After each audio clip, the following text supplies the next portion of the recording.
Hey everyone, welcome back to my foundation classes your time classroom. तो guys अभी चल रहा है हमारा ईएसआई का रिवीजन से, ठीक है। और कुछ सेट हमारा हो चुका है और आज हम लोग इसमें एक और सेट करने जा रहे हैं। तो जो कोई भी अभी तक पढ़ नहीं रहे थे क्योंकि कुछ दिन से क्लास ऑफ था, तो सब अपना दिमाग खोल लो और ये सेट लगाने के लिए डेली रात को 8:30 में आप सभी आ जाया करो, ठीक है। नोटिफिकेशन मिले ना मिले आपको आना जरूर है। तो चलिए स्टार्ट करते हैं आज का सेट। तो आज का आपका पहला क्वेश्चन है, BR अम्बेडकर अंतर्राष्ट्रीय हवाई अड्डा कहाँ है? जल्दी बताओ। बेहद आसान क्वेश्चन, आपका जो शुरुआत हुआ है वो आसान क्वेश्चन से हुआ है। आप लोगों में से मैक्सिमम को आ रहा होगा। BR अम्बेडकर अंतर्राष्ट्रीय हवाई अड्डा कहाँ है? कहाँ है? ये है आपके नागपुर में, ठीक है। BR अम्बेडकर अंतर्राष्ट्रीय हवाई अड्डा। अगला क्वेश्चन है, पैलेस ऑन व्हील्स की तर्ज पर एक रेलगाड़ी डेक्कन ओडिसी का परिचालन किस राज्य में हुआ था? डेक्कन ओडिसी नाम का एक ट्रेन चलाया गया था, जो पैलेस ऑन व्हील्स जो राजस्थान में चलता है उसी के तर्ज पे ये चलाया गया था। आपको ये बताना है किस राज्य में, किस राज्य में? तो ये चलाया गया था महाराष्ट्र में, ठीक है। बहुत सारे बच्चे ओडिसी देकर ओडिशा आंसर कर रहे होंगे, लेकिन आपका जो सही आंसर है वो है महाराष्ट्र। और इसका जो कंस्ट्रक्शन हुआ था ये 2003 में हुआ था, ठीक है। और इसने सर्विस देना 2004 से चालू किया था। और ये महाराष्ट्र सरकार के द्वारा एक महाराष्ट्र को एक्सप्लोर करने के लिए, और सिर्फ महाराष्ट्र को ही नहीं, आसपास के जो भी टूरिस्ट डेस्टिनेशन है सब जगह एक्सप्लोर करने के लिए ये चलाया गया था। अगला क्वेश्चन है, रामानंद से संबंधित निम्न कथनों पर विचार करें और बताएं कौन सा कथन सही है। तो रामानंद से रिलेटेड आपको कुछ स्टेटमेंट्स दिए हुए हैं, आप पढ़ो और बताओ कौन सा स्टेटमेंट सही है। पहला है आपका, रामानंद वैष्णव संप्रदाय से संबंधित थे। दूसरा है, रामानंद के आराध्य देव राम और सीता थे। तीसरा है, रामानंद के प्रमुख शिष्य रैदास, कबीर आदि थे। आपको बताना है इन तीनों स्टेटमेंट्स में से कौन सा स्टेटमेंट सही है। तो आपका जो सही आंसर है वो है ऑल, ठीक है। यानी ये सभी स्टेटमेंट सही हैं रामानंद से रिलेटेड। रामानंद वैष्णव संप्रदाय से संबंधित थे, लेकिन ये राम और सीता को अपना आराध्य मानते थे।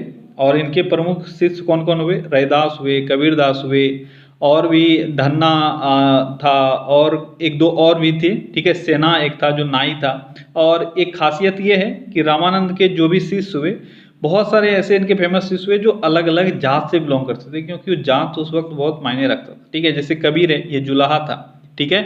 और अगर धन्ना का बात करेंगे, धन्ना जो अभी मैंने बताया ये जाट था। सेना जो अभी मैंने बताया ये नाई था, ठीक है। तो ये सारे अलग अलग डिफरेंट जात से बिलोंग करते थे। क्लियर है? अगला क्वेश्चन क्या है? अगला क्वेश्चन है, बहमनी सम्राट के विघटन के बाद स्वतंत्रता की घोषणा करने वाला पहला राज्य कौन था? बहमनी साम्राज्य के विघटन के बाद स्वतंत्रता की घोषणा करने वाला पहला राज्य कौन था? कौन था? ये था बरार, ठीक है। बहमनी साम्राज्य जब विघटित हुआ तो सबसे पहले बरार ने अपने आप को स्वतंत्र घोषित किया था। अगला क्वेश्चन है, राक्षसी तांगडी युद्ध जिसमें विजयनगर की बुरी पराजय हुई, उस समय विजयनगर का शासक कौन था? जल्दी बताओ, कौन था विजयनगर का शासक उस वक्त, जिस वक्त राक्षसी तांगडी युद्ध हुआ, जिसके बाद विजयनगर साम्राज्य का विघटन चालू हुआ? तो उस वक्त जो विजयनगर का शासक था वो था राम राय। कौन था? राम राय, ठीक है। और ये राक्षसी तांगडी युद्ध है, कब हुआ था? ये हुआ था 1565 में। आप सभी को पता होना चाहिए ये, ठीक है। बहुत ही फेमस था। इसको हम लोग तालीकोटा युद्ध के नाम से भी जानते हैं। किस नाम से? तालीकोटा के युद्ध के नाम से, ठीक है। और ये किनके बीच हुआ था? विजयनगर और दूसरा जो साइड था वो दक्कन सल्तनत के जो भी अलायंस है उन सभी के साथ हुआ था विजयनगर के खिलाफ, जिसमें विजयनगर की हार हुई थी। अगला क्वेश्चन है, दादा भाई नेरोजी से संबंधित निम्न कथनों पर विचार करें और बताएं कौन कौन सा कथन सही है। तो दादा भाई नेरोजी से रिलेटेड कुछ स्टेटमेंट्स दिए हुए हैं। सबसे पहले आप स्टेटमेंट्स पढ़ लो क्या क्या है। पहला है, ब्रिटिश हाउस ऑफ कॉमन्स का चुनाव जीतने वाले प्रथम भारतीय दादा भाई नेरोजी थे। दूसरा है, दादा भाई नेरोजी कुल 5 बार भारतीय राष्ट्रीय कांग्रेस के अध्यक्ष बने। तीसरा है, ब्रिटिश शासन एक अस्थायी बढ़ता हुआ विदेशी आक्रमण है जो धीरे धीरे सही मगर पूरी तरह से देश को नष्ट कर रहा है। यह कथन दादा भाई नेरोजी का है। तीसरा है, लैंड होल्डर सोसाइटी जिसकी स्थापना कोलकाता में हुई थी, इसके संस्थापक दादा भाई नेरोजी थे। अब दादा भाई नेरोजी से रिलेटेड ये सारे स्टेटमेंट्स दिए हुए हैं, आपको बताना है कौन कौन सा इसमें सही है। जल्दी से एक बार अगर और आपको पढ़ना है जल्दी से पढ़ो और आंसर करो। क्या होगा आपका सही आंसर? क्या होगा यहाँ सही आंसर? तो आपका जो सही आंसर है वो है बी, ठीक है। यानी पहला और तीसरा स्टेटमेंट सही है, दूसरा और चौथा स्टेटमेंट गलत है। पहला क्या है, ब्रिटिश हाउस ऑफ कॉमन्स में चुनाव जीतने वाले ये पहले भारतीय थे, आप सभी को पता है, ठीक है। फिन्सबरी से ये इलेक्शन लड़े थे और जीते थे, तो ये सही है। दूसरा, दादा भाई नौरोजी कुल 5 बार भारतीय राष्ट्रीय कांग्रेस के अध्यक्ष बने, ये गलत है। टोटल ये 5 बार नहीं, टोटल ये 3 बार भारतीय राष्ट्रीय कांग्रेस के अध्यक्ष बने थे, ठीक है। सबसे पहली बार कब, 1886 में बने थे कोलकाता में। उसके बाद 1893 में हुआ, ठीक है, लाहौर अधिवेशन, उसमें भी ये अध्यक्ष थे। उसके बाद 1906 में एक अधिवेशन फिर से कोलकाता में हुआ, उसमें भी ये अध्यक्ष थे। तो ये स्टेटमेंट आपका गलत है। तीसरा आपका सही है, ये स्टेटमेंट जो बोला गया है अंग्रेजों के बारे में, अंग्रेज शासन के बारे में, वो बिल्कुल सही है, दादा भाई नौरोजी ने ही कहा था। चौथा है, लैंड होल्डर सोसाइटी की स्थापना दादा भाई नौरोजी ने की है, ये गलत है। लैंड होल्डर सोसाइटी जो है इसकी स्थापना द्वारकानाथ टैगोर के द्वारा किया गया था। किसके द्वारा, द्वारकानाथ टैगोर के द्वारा, ठीक है। तो ये स्टेटमेंट आपका गलत है। क्लियर है, तो आपका सही आंसर हो जाएगा 1 और 3। अगला क्वेश्चन क्या है, अगला क्वेश्चन है प्रवणता के संकेंद्रण के विरुद्ध कोशिका का संचालन क्या कहलाता है। प्रवणता के संकेंद्रण के विरुद्ध कोशिका का संचालन क्या कहलाता है, क्या कहलाता है, यह कहलाता है सक्रिय परिवहन। क्या कहलाता है, सक्रिय परिवहन या एक्टिव ट्रांसपोर्ट इसको बोलते हैं, ठीक है, एक्टिव ट्रांसपोर्ट। और जो प्रवणता का संकेंद्रण है इसको इंग्लिश में हम लोग क्या बोल सकते हैं, इसको इंग्लिश में बोलते हैं हम लोग कंसंट्रेशन ऑफ ग्रेडियंट, ठीक है। अगला क्वेश्चन है, निम्न में से कौन सी धातु इटाई इटाई रोग पैदा करती है, जल्दी बताओ। साइंस से आपका आसान सा क्वेश्चन है, इटाई इटाई रोग बहुत बार आपने पढ़ा है, तो कौन सी धातु है जिससे इटाई इटाई रोग होता है, तो ये आपका कैडमियम, ठीक है। कैडमियम के विषाक्तता से इटाई इटाई रोग होता है। अगला क्वेश्चन है, निम्न में से किस अधिनियम के तहत बंगाल का गवर्नर जनरल भारत का गवर्नर जनरल हो गया था। ये भी आसान सा क्वेश्चन है, जल्दी से आंसर करो। कौन सा वो एक्ट था जिसके तहत बंगाल का गवर्नर जनरल भारत का गवर्नर जनरल बन गया, तो वो था आपका चार्टर अधिनियम 1833, ठीक है। अगला क्वेश्चन है, कॉर्ड निम्न में से किसकी किस्म है, कॉर्ड किसकी किस्म है। कॉर्ड के बारे में आपने बहुत डिटेल से पढ़ा हुआ है कभी ना कभी, जल्दी बताओ किसकी है, ये मछली की है। और डिटेल से कॉर्ड के बारे में आपने क्या पढ़ा है, कॉर्ड ऑयल आपने पढ़ा होगा, जो मछली का लीवर का तेल होता है उसको कॉर्ड ऑयल भी बहुत जगह लिखा जाता है। स्पेशली ये कॉर्ड एक मछली है, ठीक है, और इसका जो ऑयल है वो बहुत ही न्यूट्रिएंट होता है और विटामिन डी के रिस्पेक्ट में वो बहुत बेनिफिशियल होता है, बहुत रिच विटामिन डी होता है उसमें, ठीक है। इसलिए कई बार liver oil, fish liver oil को कॉर्ड ऑयल के नाम से भी लोग जानते हैं, ठीक है।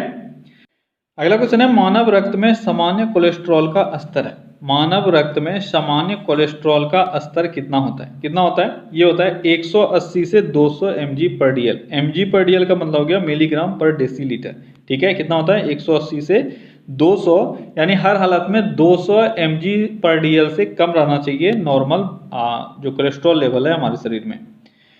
अगला क्वेश्चन है, कारक मूल्य निर्धारण के अध्ययन को वैकल्पिक रूप से किसका सिद्धांत कहा जाता है, जल्दी बताओ। कारक मूल्य निर्धारण के अध्ययन को वैकल्पिक रूप से किसका सिद्धांत कहा जाता है, किसका कहा जाता है, ये कहा जाता है कार्य मूलक वितरण यानी फंक्शनल डिस्ट्रीब्यूशन। ये आपका इकोनॉमिक्स से क्वेश्चन है, ठीक है, आपको याद रखना है फंक्शनल डिस्ट्रीब्यूशन क्या होता है। तो फंक्शनल डिस्ट्रीब्यूशन जो क्वेश्चन में क्या दिया हुआ है, कारक मूल्य निर्धारण के अध्ययन को ये कहा जाता है फंक्शनल डिस्ट्रीब्यूशन, ठीक है। अगला क्वेश्चन है, मुद्रास्फीति को नियंत्रित करने के लिए केंद्रीय बैंक को क्या करना चाहिए। ये जो 4 ऑप्शन दिए हुए हैं आपको इसमें बताना है, अगर मुद्रास्फीति को कंट्रोल करना है तो केंद्रीय बैंक को क्या करना चाहिए। जल्दी से ऑप्शन पढ़ो, सारा ऑप्शन पढ़ो और जल्दी से बताओ क्या आंसर होगा।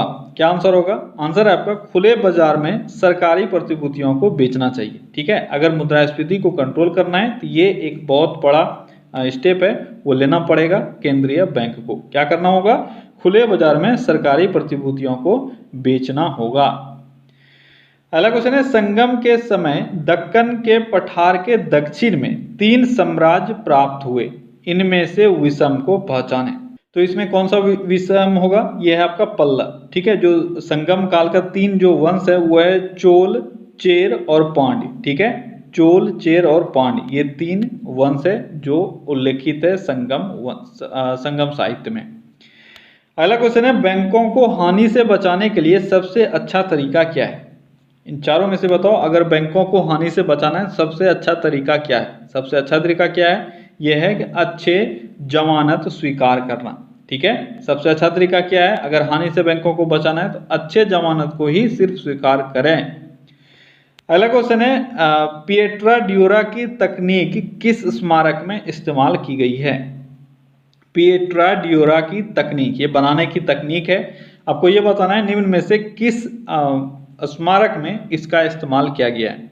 किस स्मारक में? तो ताजमहल को बनाने के लिए पिएट्रा ड्यूरा तकनीक का इस्तेमाल किया गया है। बहुत इंपॉर्टेंट क्वेश्चन है, याद रखना। पिएट्रा ड्यूरा तकनीक का इस्तेमाल ताजमहल को बनाने के लिए किया गया है। अगला क्वेश्चन है, महाराजा रंजीत सिंह से संबंधित निम्न कथनों पर विचार करें और बताएं कौन कौन सा कथन सही है। तो महाराजा रंजीत सिंह से कुछ स्टेटमेंट दिया हुआ है, एक बार पढ़ लो सारा स्टेटमेंट। पहले क्या क्या है? पहला है, महाराजा रंजीत सिंह का संबंध सुकरचकिया मिसल से था। दूसरा है, अफगानिस्तान के शासक शाह शुजा ने कोहिनूर हीरा महाराजा रंजीत सिंह को उपहार स्वरूप दिया था। तीसरा है, रंजीत सिंह का राजनीतिक राजधानी अमृतसर था जबकि धार्मिक राजधानी लाहौर थी। चौथा है, महाराजा रंजीत सिंह स्वयं को खालसा का सेवक मानते थे। अब आप बताओ इसमें से कौन कौन सा स्टेटमेंट सही है? जल्दी से आंसर करो। देखो, क्वेश्चंस जो लेंदी होते हैं आपको वो भी करना है, जो शॉर्ट है वो भी करना है, इसलिए टाइम आपको खुद से एडजस्ट करना होगा, कोई और हेल्प करने वाला आपको है नहीं। जल्दी से बताओ क्या होगा सही आंसर? तो यहाँ जो आपका सही आंसर होगा वो होगा सी, यानी 1, 2 और 4 ये स्टेटमेंट सही है। पहला भी सही है, दूसरा भी सही है, चौथा भी सही है। तीसरा स्टेटमेंट गलत है। तीसरा स्टेटमेंट क्या गलत है? रंजीत सिंह का जो राजनीतिक राजधानी था वो था लाहौर और जो इसका धार्मिक राजधानी था वो था अमृतसर। तो आपको यहाँ पे याद रखना है ये दोनों अंतर था। ठीक है, और आपको उल्टा दिया हुआ है। रंजीत सिंह से संबंधित आपको कुछ पॉइंट्स है जिसको याद रखना है, जैसे इनके पिताजी का नाम आपसे पूछा जाता है। इनके पिताजी का नाम था महासिंह। ठीक है, और इनके दादा का नाम भी आपसे पूछा जाता है। तो दादा का नाम था क्या? चतर सिंह। ठीक है, ये दोनों बहुत महान शासक हुए इसलिए आपसे पूछा जाता है इनका नाम। उसके बाद जो शाह शुजा है जिन्होंने इनको उपहार स्वरूप हीरा दिया था वो अहमद शाह अब्दाली का पुत्र था। तो ये भी आपको याद रखना है। ठीक है, और राजधानी दोनों आपको क्लियरली याद रखना है। राजनीतिक राजधानी लाहौर थी और धार्मिक राजधानी इनकी कहाँ थी? धार्मिक राजधानी अमृतसर थी। ठीक है, दोनों में कोई कंफ्यूजन आपको नहीं होना चाहिए। अगला क्वेश्चन है, निम्न में से किस कथन में यह उल्लेखित है कि राज्यसभा के उपसभापति को जब पद से हटाने का संकल्प प्रस्तावित या विचाराधीन हो तो वह पीठासीन नहीं हो सकेगा? आपको यहाँ पे डायरेक्टली आर्टिकल पूछा गया है कि किस कथन में, ये कथन नहीं है। ठीक है, यहाँ पे थोड़ा सा टाइपिंग एरर है। किस आर्टिकल में, ठीक है, किस आर्टिकल में यह उल्लेखित है कि राज्यसभा के उपसभापति को जब पद से हटाने का संकल्प प्रस्तावित हो या विचाराधीन हो तो वह पीठासीन नहीं हो सकते हैं। कौन सा आर्टिकल है वो आर्टिकल है 92। आर्टिकल 92 में ये कहा गया है कि अगर सभापति को हटाना हो, ये उपसभापति हो या सभापति हो दोनों के लिए, ठीक है, अगर इनको हटाना हो तो हटाने के टाइम में जब तक ये प्रोसेस ना हो जाए तब तक वो अपने पद पर बने नहीं रहेंगे, वह पीठासीन नहीं रहेंगे। ठीक है, अच्छा, अगर सिर्फ हटाने का बात किया जाता तो हटाने का जो इनका जो आर्टिकल है वो है 90। कौन सा है? 90। और इनका जो पद का सृजन है वह 89 के थ्रू किया गया है। ठीक है, लेकिन 92 में स्पेशली ये कहा गया है कि जब हटाने का प्रक्रिया चालू हो तब यह पद पर नहीं रहेंगे। अगला क्वेश्चन है, गोवा में लोकसभा के सदस्यों की संख्या कितनी है? गोवा में लोकसभा के सदस्यों की संख्या कितनी है? जल्दी बताओ कितनी है लोकसभा सदस्यों की संख्या? तो गोवा में 2 लोकसभा सदस्य होते हैं गोवा से। अगला क्वेश्चन है, निम्न में से किस अनुच्छेद में यह कहा गया है कि 6 वर्ष तक के सभी बच्चों को प्रारंभिक बाल सुरक्षा तथा शिक्षा उपलब्ध कराया जाएगा? किस अनुच्छेद में ये आश्वासन दिया हुआ है?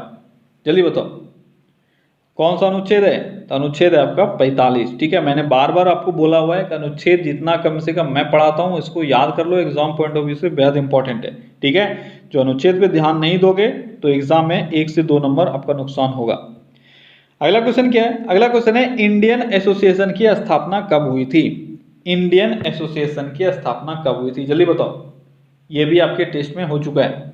इंडियन एसोसिएशन की स्थापना कब हुई थी? ये हुई थी 1876 में। और किसके द्वारा किया गया था? आनंद मोहन बोस और सुरेंद्र नाथ के द्वारा। सुरेंद्र नाथ बनर्जी और आनंद मोहन बोस, इन दोनों ने मिलकर 1876 में इंडियन एसोसिएशन की स्थापना की थी। ठीक है। अगला क्वेश्चन है, महात्मा गांधी द्वारा द्वितीय सविनय अवज्ञा आंदोलन कब प्रारंभ किया गया? द्वितीय सविनय अवज्ञा आंदोलन कब प्रारंभ किया गया? जल्दी बताओ, कब प्रारंभ किया गया था द्वितीय सविनय अवज्ञा आंदोलन? तो द्वितीय सविनय अवज्ञा आंदोलन 1932 ईस्वी में प्रारंभ किया गया था। ठीक है। पहला जो था वह 1930 में किया गया था, लेकिन कुछ कारण से इनको 31 में इसको स्थगित करना पड़ा। फिर 1932 में इन्होंने दूसरा सविनय अवज्ञा आंदोलन चालू किया। ठीक है। अगला क्वेश्चन है, निम्न में से कौन काकोरी कांड से संबंधित नहीं है? काकोरी कांड से कौन संबंधित नहीं है? तो इन सब में से जब आप देखोगे तो उधम सिंह एक ऐसे हैं जो काकोरी कांड से संबंधित नहीं है। रेस्ट रामप्रसाद बिस्मिल, अशफाक उल्लाह खां और राजेंद्र लहरी जो है, ठीक है, ये सभी इससे संबंधित हैं। और अशफाक उल्लाह खां और राम प्रसाद जो बिस्मिल हैं, ये दोनों मेन कल्प्रिट थे या बोल सकते हो लीडर थे इसके। ठीक है। ये काकोरी कांड कब हुआ था? ये हुआ था 1925 में, ये भी आपको याद रखना है। ठीक है। ये काकोरी एक जगह है यूपी में। ठीक है। यूपी में किस जगह के पास? लखनऊ के पास ये जगह आपको अभी मिलेगा। ठीक है। और क्या हुआ था? ट्रेन जा रही थी और उस ट्रेन को लूटा गया था। ठीक है। अगला क्वेश्चन है, आधुनिक होम्योसेपियंस मानव का उद्भव किस काल में हुआ? आधुनिक होमोसेपियंस जो हम लोग अभी हैं, तो हम लोगों के पूर्वज का जो उद्भव हुआ वह किस काल में हुआ, ये आपको बताना है। किस काल में हुआ था? तो आधुनिक होमोसेपियंस का उद्भव जो हुआ वह उच्च पुरापाषाण काल में हुआ। कब हुआ? उच्च पुरापाषाण काल में। ठीक है। और उच्च पुरापाषाण काल का अगर बात करेंगे हम लोग, पुरापाषाण को जनरली 3 भागों में बांटा गया। ठीक है। निम्न, मध्य और उच्च। तो निम्न में क्या हुआ था? निम्न में जो लोग हैं जो वहाँ पे मानव निवास करते थे, देखो ऐसा नहीं है होमोसेपियंस अगर उच्च पुरापाषाण काल में उद्भव में आया तो इसके पहले मानव नहीं था। मानव थे, लेकिन वो लोग इस रूप में नहीं थे जिस रूप में हम लोग अभी हैं। ठीक है। वो लोग पहले टूल्स इस्तेमाल कर रहे थे, लेकिन पत्थर का टूल यूज कर रहे थे। उसके बाद मध्य पुरापाषाण काल में इन लोगों ने और शार्प टूल यूज करना स्टार्ट कर दिया। पहले ये लोग क्या करते थे, जैसे ये पत्थर है, ठीक है, यही पत्थर ये लोग यूज कर लेते थे अपने टूल्स की तरह। अगर किसी को कुछ करना है तो ये पत्थर से ये लोग चूड़ देते थे इसको। लेकिन मध्य पाषाण काल में इसको नुकीला करने के लिए इन्होंने सीख लिया। ठीक है। ये लोग नुकीला करके अपना टूल्स बना रहे थे पत्थर से। उच्च पुरापाषाण काल में क्या हुआ, यहाँ पे जो हिम युग है उसकी समाप्ति होने लगी थी और जो मॉडर्न ह्यूमन है उसका एक रूप सामने आने लगा था, यानी होमोसेपियंस का उद्भव होने लगा था। ठीक है। अगला क्वेश्चन है, प्रसिद्ध पशुपति की मोहर कहाँ से मिली है? प्रसिद्ध पशुपति की मोहर कहाँ से मिली है? कहाँ से मिली है पशुपति की मोहर? तो पशुपति की मोहर जो मिली है वह मोहनजोदड़ो से मिली है। कहाँ से मिली है? मोहनजोदड़ो से। मोहनजोदड़ो कहाँ है अभी? यह पाकिस्तान क्षेत्र के लरकाना जिले में है। ठीक है। इसकी खोज 1922 में रखालदास बनर्जी के द्वारा किया गया था। अगला क्वेश्चन है, मानव ने आग का प्रयोग किस काल में प्रारंभ किया? मानव ने आग का प्रयोग किस काल में प्रारंभ किया? तो किस काल में मानव ने आग का प्रयोग किया? तो मानव ने आग का प्रथम प्रयोग किसमें किया था? ये किया था नवपाषाण काल में। कब किया था? नवपाषाण काल में। अगला क्वेश्चन है, आदि मानव ने सर्वप्रथम किस पशु को पालतू बनाया था? आदि मानव ने सर्वप्रथम किसको पालतू बनाया था? सर्वप्रथम कुत्ता को पालतू बनाया गया था आदि मानव के द्वारा। ठीक है। अगला क्वेश्चन है, सिकंदर और पोरस के बीच प्रसिद्ध झेलम का युद्ध या हेडस्पीस का युद्ध कब हुआ था? झेलम का युद्ध या हेडस्पीस का युद्ध कब हुआ था? कब हुआ था? ये हुआ था 326 ईसा पूर्व में। ठीक है। अगला क्वेश्चन है, कनिष्क का राजवैद कौन था? कनिष्क का राजवैद कौन था? कौन था? ये था चरक, जो कनिष्क का राजवैद हुआ। अगला क्वेश्चन है, राज्यसभा के प्रथम उपसभापति कौन थे? उपसभापति का बात किया जा रहा है, आप लोग कंफ्यूज मत होना। तो राज्यसभा के प्रथम उपसभापति कौन थे? जल्दी बताओ कौन थे? तो राज्यसभा के प्रथम उपसभापति थे श्री SV कृष्णमूर्ति राव। कौन थे? श्री SV कृष्णमूर्ति राव। ठीक है। और सभापति कौन होते हैं? तो आप सभी को पता है, राज्यसभा के सभापति जो हैं वो पदेन जो उपराष्ट्रपति होते हैं वो होते हैं। ठीक है। आर्टिकल 64 के तहत। क्लियर है? अगला क्वेश्चन है, संविधान के किस अनुच्छेद में आकस्मिक निधि का जिक्र है? आकस्मिक निधि का जिक्र किस अनुच्छेद में आपको मिलेगा? किस अनुच्छेद में मिलेगा आकस्मिक निधि का जिक्र? तो आकस्मिक निधि 267 अनुच्छेद में। किसमें है? अनुच्छेद 267 में। अगला क्वेश्चन है, भारत में ईवीएम का प्रथम प्रयोग कब हुआ? भारत में ईवीएम का प्रथम प्रयोग कब हुआ? ईयर आपसे पूछा जा रहा है, कब हुआ था ईवीएम का प्रथम प्रयोग? ईवीएम का प्रथम प्रयोग 1982 में हुआ था। और कहाँ हुआ था? ये केरल में हुआ था। ठीक है, कहाँ हुआ था? केरल में ईवीएम का प्रथम प्रयोग 1982 में हुआ। और ये विधानसभा इलेक्शन में हुआ था, और पूरे केरल में नहीं हुआ था। ठीक है, पारूर इलाका में। ठीक है, किस इलाका में? तो पारूर एक इलाका है केरल का। ठीक है, तो नॉर्थ पारूर इलाके में ईवीएम का इस्तेमाल हुआ था। अगला क्वेश्चन है, निम्न में से किस संवैधानिक संशोधन के द्वारा संविधान के 7वीं अनुसूची के अंतर्गत समवर्ती सूची में परिवर्तन किया गया? बहुत ही अच्छा क्वेश्चन आपसे पूछा जा रहा है, किस संवैधानिक संशोधन के द्वारा संविधान के 7वीं अनुसूची के अंतर्गत समवर्ती सूची में परिवर्तन किया गया? जल्दी बताओ कौन सा वो संविधान संशोधन है? वो कौन सा संविधान संशोधन है? वो है आपका तीसरा संविधान संशोधन, जो 1954 में हुआ था। इसके तहत क्या किया गया? 7वीं अनुसूची में संशोधन किया गया। और 7वीं अनुसूची में भी किस चीज का? तो समवर्ती सूची का जो लिस्ट है उसमें ये संशोधन हुआ था। अगला क्वेश्चन है, सतलज नदी का मुहाना कहाँ है? सतलज नदी का मुहाना कहाँ है? जल्दी बताओ, सतलज नदी का मुहाना कहाँ है? कहाँ है सतलज नदी का मुहाना? तो सतलज नदी का मुहाना चिनाब नदी में। सतलज नदी चिनाब नदी में आके मिल जाती है। अगला क्वेश्चन है, भारत का उत्तर से दक्षिण विस्तार कितना है? आसान सा क्वेश्चन है, जल्दी बताओ। भारत का उत्तर से दक्षिण विस्तार मैंने पढ़ा रखा है आपको, यह है 32-14 किलोमीटर। कितना है? 32-14 किलोमीटर उत्तर से दक्षिण विस्तार है। और पूरब से अगर पश्चिम आपसे पूछा जाता है तो पूरब से पश्चिम है 29-33। ठीक है, मैंने बोला जैसे मोबाइल नंबर याद रखते हो उसी तरह से रखो। 32-14 यह है उत्तर से दक्षिण, और पूरब से पश्चिम है 29-33। ठीक है।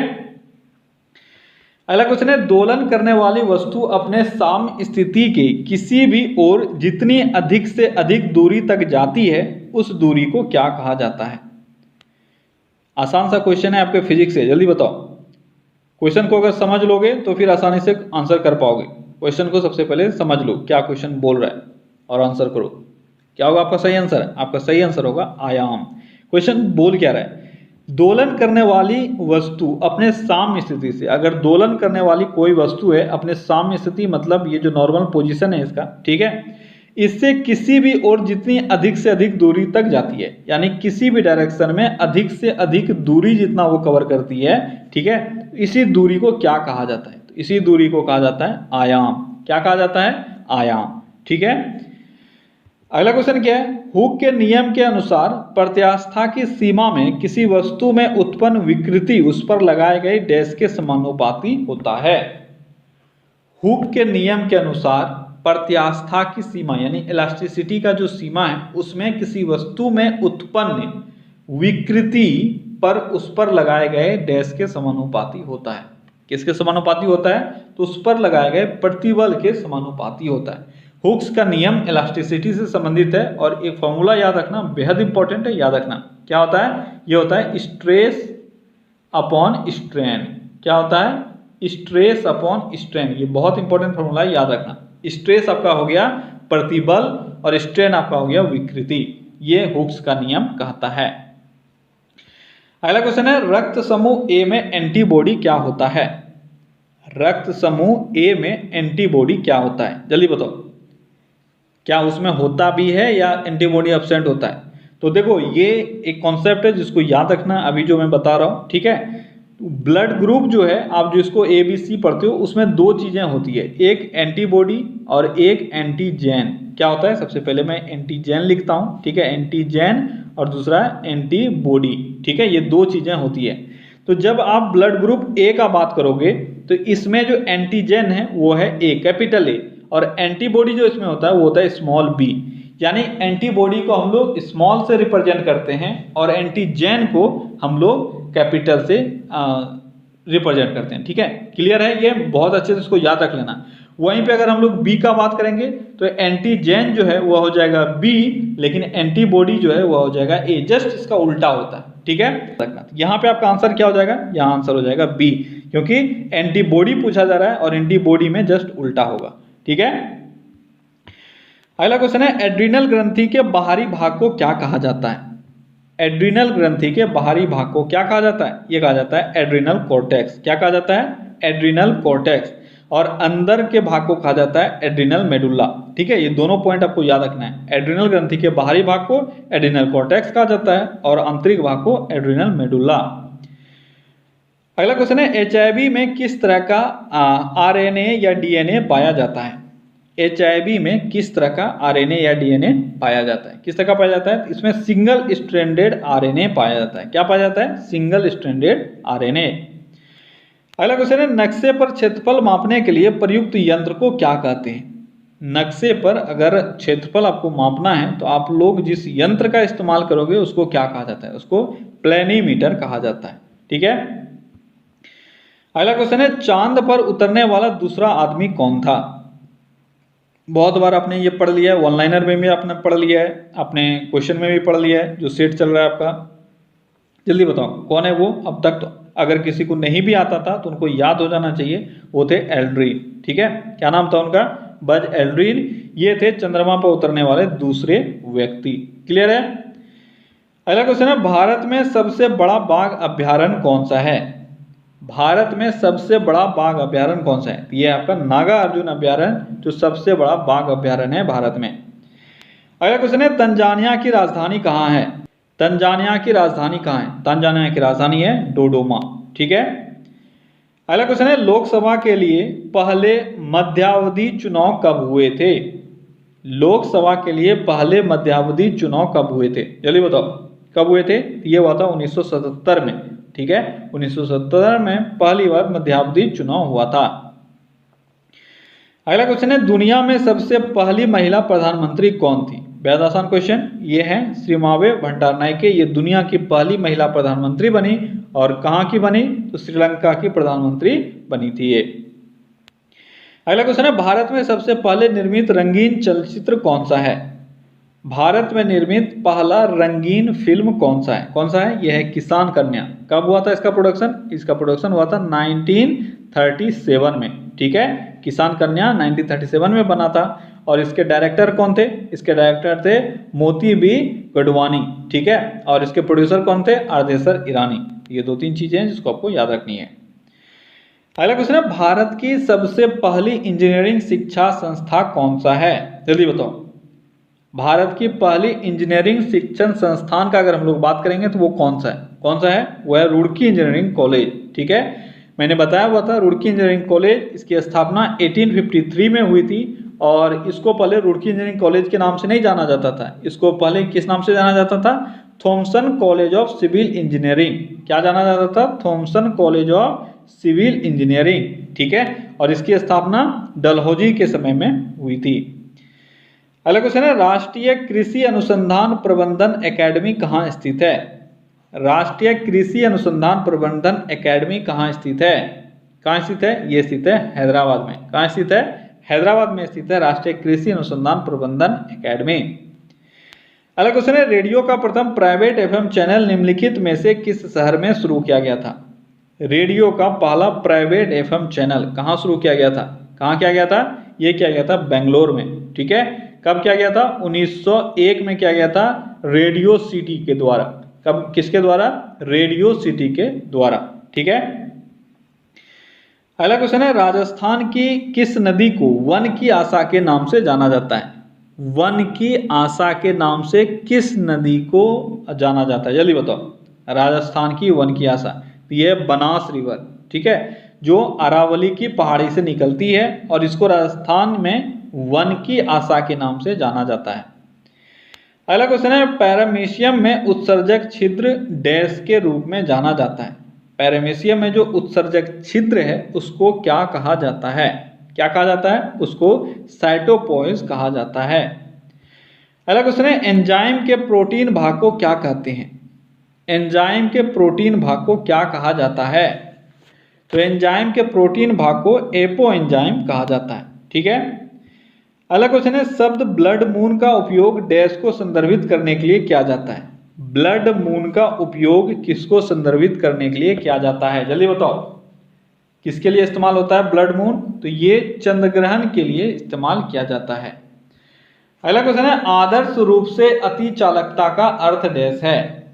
आदर्श रूप से अति चालकता का अर्थ क्या है? तो आदर्श रूप से अति चालकता का अर्थ है किसी भी शून्य प्रतिरोध की धारा, ठीक है। अति चालकता यानी सुपर कंडक्टर, सुपर कंडक्टर में जो रेजिस्टेंस है वो 0 हो जाता है लगभग। अगला क्वेश्चन है, नागरहोल नेशनल पार्क किस बायोस्फीयर रिजर्व का हिस्सा है? बायोस्फीयर का हिस्सा है, किस बायोस्फीयर रिजर्व का हिस्सा है नागरहोल नेशनल पार्क? किस बायोस्फीयर रिजर्व का हिस्सा है? तो ये नीलगिरी बायोस्फीयर रिजर्व का हिस्सा है। अगला क्वेश्चन है, पहला भारतीय क्रिकेटर कौन है जिन्होंने टेस्ट क्रिकेट में पहला 13 शतक बनाया? आपको उस क्रिकेटर का नाम बताना है जिसने टेस्ट क्रिकेट में सबसे पहले 3 शतक बनाया। तो कौन है वो है वीरेंद्र सहवाग, ठीक है। 2004 में इन्होंने ये शतक बनाया था, पाकिस्तान के खिलाफ खेल रहे थे मुल्तान में, और इसी में इन्होंने ट्रिपल जो सेंचुरी है वो लगाया था। इन्होंने टोटल शायद 309 रन इन्होंने बनाया था, और ये बनाकर ये ऐसा करने वाले पहले खिलाड़ी बन गए। अगला क्वेश्चन है, शिशुनाग राजवंश डैश द्वारा परास्त किया गया था?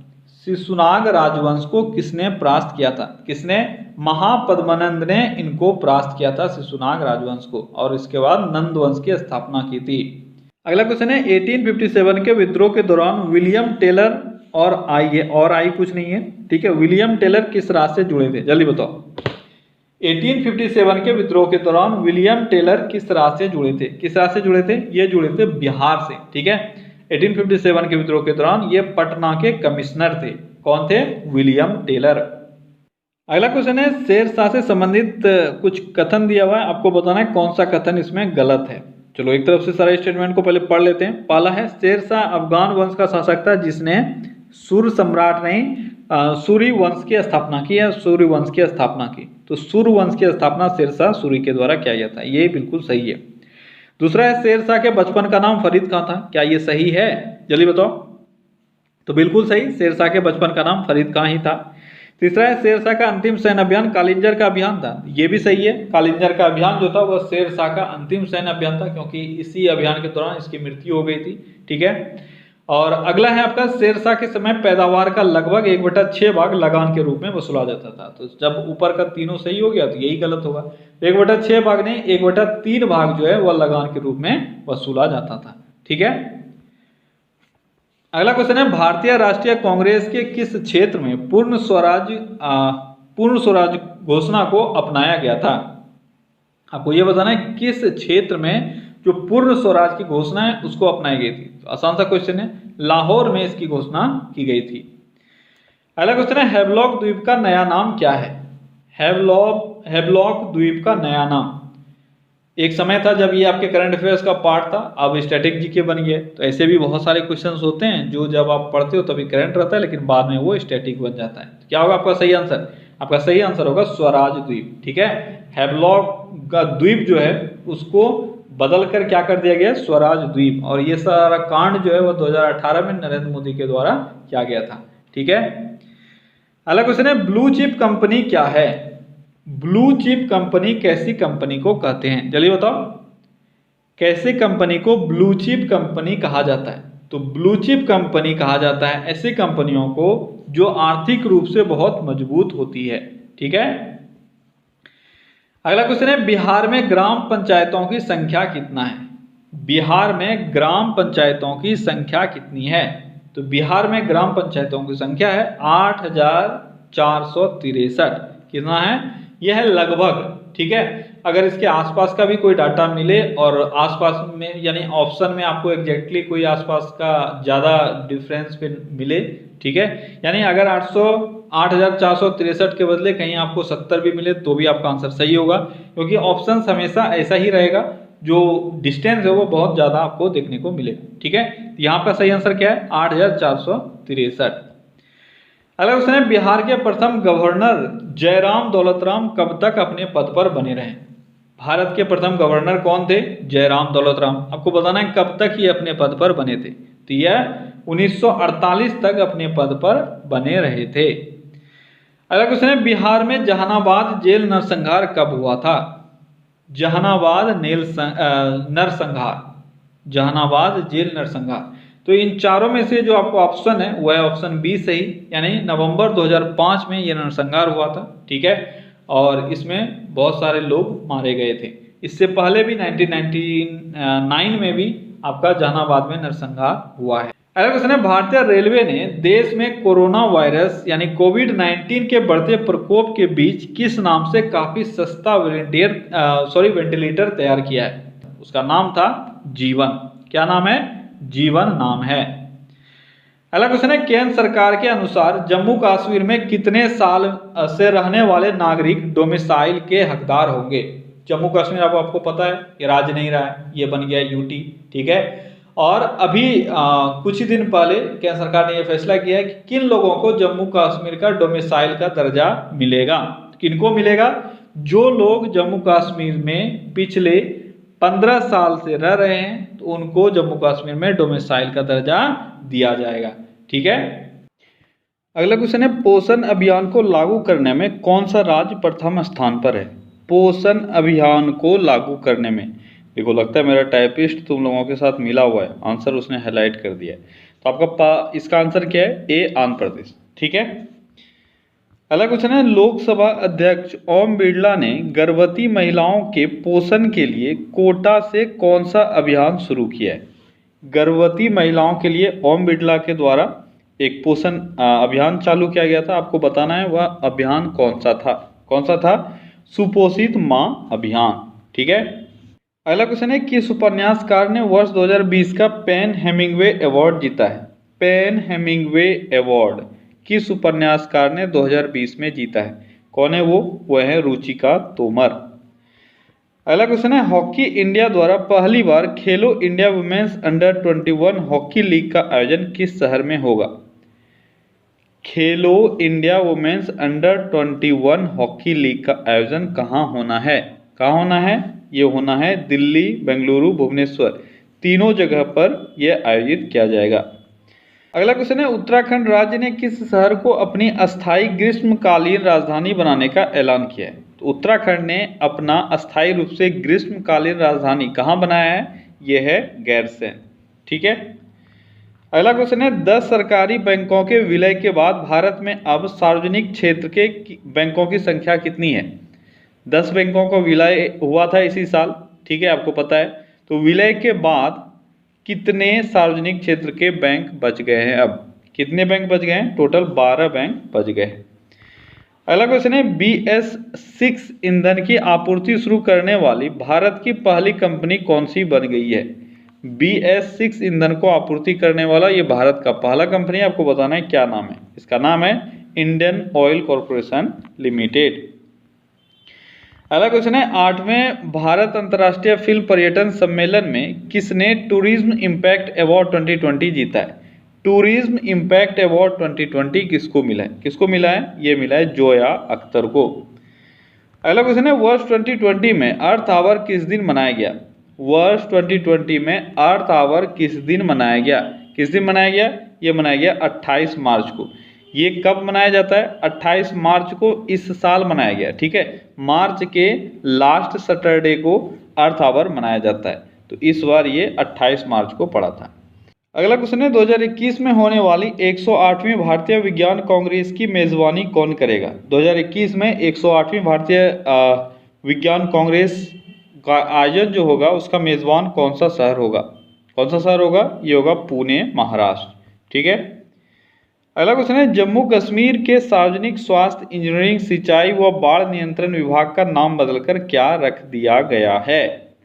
क्या कर दिया गया है? ये कर दिया गया जल शक्ति विभाग। अगला क्वेश्चन है, ऑस्ट्रेलियन ओपन 2020 के महिला एकल का खिताब किसने जीता है? ऑस्ट्रेलियन ओपन 2020 इसमें महिला एकल का खिताब किसने जीता है? किसने जीता है? सोफिया केनिन ने महिला एकल का खिताब जीता है। किस चीज में? ऑस्ट्रेलियन ओपन 2020 में। ठीक है, अगला क्वेश्चन है, आंध्र प्रदेश के किस शहर में पहले दिशा पुलिस स्टेशन का उद्घाटन हुआ है? दिशा पुलिस स्टेशन, पहला दिशा पुलिस स्टेशन है, आपको बताना है आंध्र प्रदेश के किस शहर में इसका उद्घाटन हुआ है? तो राजा महेंद्रवरम जो शहर है वहाँ पे इसका उस शहर में सबसे पहला दिशा पुलिस स्टेशन का उद्घाटन हुआ है। अगला क्वेश्चन है, भारतीय राष्ट्रीय भुगतान निगम ने यूपीआई से लेन देन को बढ़ावा देने के लिए कौन सा अभियान शुरू किया है? यूपीआई से लेन देन को बढ़ावा देने के लिए भारतीय राष्ट्रीय भुगतान निगम ने एक पहल स्टार्ट किया है, आपको बताना है उस पहल का नाम क्या है? वो है यूपीआई चलेगा। ठीक है, कौन सा अभियान है? यूपीआई चलेगा। अगला क्वेश्चन है, टेस्ट क्रिकेट में हैट्रिक लेने वाले विश्व के सबसे युवा गेंदबाज कौन बन गए? टेस्ट क्रिकेट में हैट्रिक लेने वाले विश्व के सबसे युवा गेंदबाज कौन बने हैं? कौन बने हैं? नसीम शाह। नसीम शाह एक पाकिस्तानी क्रिकेटर है, ठीक है, और ये टेस्ट क्रिकेट में हैट्रिक लेने वाला विश्व का सबसे युवा गेंदबाज बन गया है। अगला क्वेश्चन है, खेलो इंडिया शीतकालीन खेल के पहले संस्करण का मेजबान शहर कौन सा है? 2020 में इसका आयोजन हुआ था, ठीक है, मार्च के आसपास। आपको बताना है कि इसका मेजबान शहर कौन था? ये था गुलमर्ग, जम्मू कश्मीर। ठीक है, अगला क्वेश्चन है, विश्व के सबसे उम्रदराज व्यक्ति चितेशु वातानावे का निधन हो गया, वह किस देश के थे? तो आसान सा क्वेश्चन है, जल्दी बताओ किस देश के थे? तो वो जापान के थे। सबसे उम्रदराज जो मैक्सिमम लोग हैं वो सब जापान के ही होते हैं। अगला क्वेश्चन है, किस राज्य सरकार ने ओलंपिक में स्वर्ण पदक जीतने वाले खिलाड़ियों को 6 करोड़ रुपए देने का घोषणा किया है? कौन सा राज्य है वो जो ओलंपिक में जो भी उस राज्य के प्लेयर हैं उन सभी को 6 करोड़ रुपए देगी? तो कौन सी वो राज्य सरकार है? वो है हरियाणा सरकार। ठीक है, अगला क्वेश्चन है, किस महिला अंतरिक्ष यात्री ने अंतरिक्ष स्टेशन में सबसे लंबा समय बिताने का रिकॉर्ड बनाया है? आसान सा क्वेश्चन है, यह है क्रिस्टीना कोच। टोटल 128 दिन का इन्होंने रिकॉर्ड बनाया है। अगला क्वेश्चन है, विश्व आर्थिक मंच द्वारा जारी ग्लोबल सोशल मोबिलिटी इंडेक्स 2020 में भारत का रैंक क्या है? ग्लोबल सोशल मोबिलिटी इंडेक्स, इसमें भारत का रैंक क्या है? क्या है भारत का रैंक? इसमें भारत का रैंक है 76वां। अगला क्वेश्चन है, इस्पात मंत्रालय ने पूर्वी क्षेत्र को एकीकृत इस्पात केंद्र बनाने के लिए कौन सा मिशन शुरू किया है? जल्दी से बताओ। पहले मैंने बताया यह है पूर्वोदय मिशन, ठीक है, जिसको कोलकाता से स्टार्ट किया गया था। अगला क्वेश्चन है, भारतीय नौसेना ने किस स्थान पर अपना पहला महानेवी कनेक्ट 2020 अभियान शुरू किया है? महानेवी कनेक्ट 2020, इसका अभियान कहाँ से शुरू किया है भारतीय नौसेना ने? कहाँ से किया है? मुंबई, महाराष्ट्र से। ठीक है, अगला क्वेश्चन है, एक राष्ट्र एक राशन कार्ड योजना किस दिन से पूरे देश में लागू हुई? एक राष्ट्र एक राशन कार्ड, ये कब से पूरे देश में लागू हो गया? तो पूरे देश में ये 1 जून 2020 से लागू हो गया। अगला क्वेश्चन है, भारतीय रेलवे ने सभी प्रकार के सुविधाओं के लिए कौन सा एकीकृत हेल्पलाइन नंबर शुरू किया है? पहले से ये नंबर आप जान रहे हो, रेलवे से संबंधित है, यह है 139। अगला क्वेश्चन है, गोल्डन ग्लोब अवार्ड्स 2020 में किस फिल्म को सर्वश्रेष्ठ फीचर फिल्म का पुरस्कार दिया गया है? गोल्डन ग्लोब अवार्ड्स 2020, इसमें किस फिल्म को सर्वश्रेष्ठ फीचर फिल्म का पुरस्कार मिला है? तो कौन सा फिल्म है वो है 1917। अगला क्वेश्चन है, विश्व का सबसे बड़ा ध्यान केंद्र यानी मेडिटेशन सेंटर किस राज्य में बनाया गया है? सबसे बड़ा मेडिटेशन सेंटर किस राज्य में बनाया गया है? तो तेलंगाना में सबसे बड़ा मेडिटेशन सेंटर बनाया गया है। अगला क्वेश्चन है, किस राज्य सरकार ने साइबर सुरक्षा के लिए साइबर सेफ वुमेन पहल शुरू की है? किस राज्य सरकार ने साइबर सुरक्षा के लिए साइबर सेफ वुमेन पहल शुरू की है? तो कौन सा सरकार है? वह है महाराष्ट्र सरकार। ठीक है, अगला क्वेश्चन है, हाल ही में रेलवे सुरक्षा बल यानी आरपीएफ का नाम बदलकर क्या कर दिया गया है? तो आरपीएफ का नाम बदलकर अब कर दिया गया है भारतीय रेलवे सुरक्षा बल सेवा। क्या कर दिया गया है? भारतीय रेलवे सुरक्षा बल सेवा। अगला क्वेश्चन है, असम राइफल्स ने किस पूर्वोत्तर राज्य में एक युद्ध स्मारक का निर्माण किया है? असम राइफल्स ने किस पूर्वोत्तर राज्य में एक युद्ध स्मारक का निर्माण किया है? तो वो राज्य है नागालैंड। अगला क्वेश्चन है, 34वें सूरजकुंड अंतर्राष्ट्रीय शिल्प मेले का आयोजन किस शहर में किया गया? 34वां संस्करण था ये और इसका आयोजन हुआ है फरीदाबाद। ठीक है, तो ओके गाइस, तो ये था आज का टॉप 100 क्वेश्चन। ठीक है, चलिए कल फिर से मिलते हैं अगले सेशन में। Till then take care, bye bye.